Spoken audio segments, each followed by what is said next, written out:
I remember standing up on stage and I was like, I don't know if this is really for me. But life can be full of surprises. And then they announced my name and I was like, oh my gosh, huge mind change.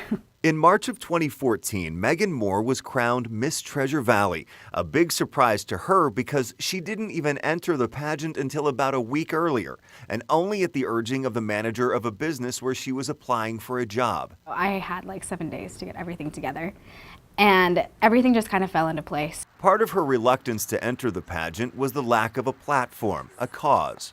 And after talking with my mom, she was like, honey, you could do organ donation. And so I spread his story, and he was kind of the whole center of everything that I did. He is her brother, John. So John was one of those brothers that I feel like every little sister kind of wished for.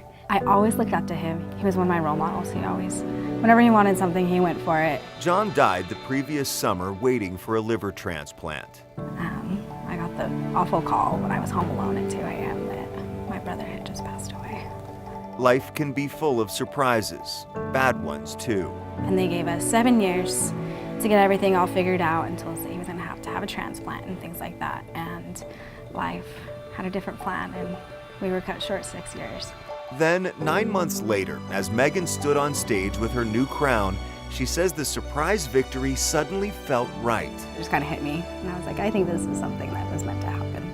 The title of Miss Treasure Valley gave her an outlet to spread her life-giving message. She volunteered with the Yes Idaho Donate Life Coalition.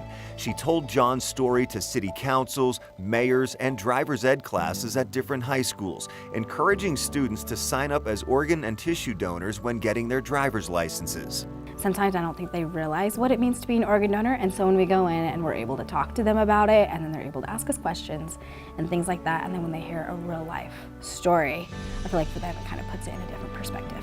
She continues to do it today. The Boise State senior communications major is working with the university's chapter of the Public Relations Student Society of America on the Yes Idaho Donation Awareness Campaign this month. Yes Idaho says nearly 120,000 people in the U.S. are waiting for organs. A single donor can save up to 9 lives. When your time is done, why not continue it on and be a hero even afterwards?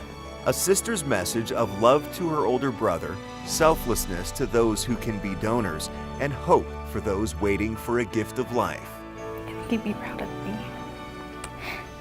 And with everything I do, I always try to do it with him in my mind. And it sounds really silly, but with certain things, I feel that they fall in place for a reason. And I feel that he has a helping hand in that. Doug Petcash, Idaho's News Channel 7.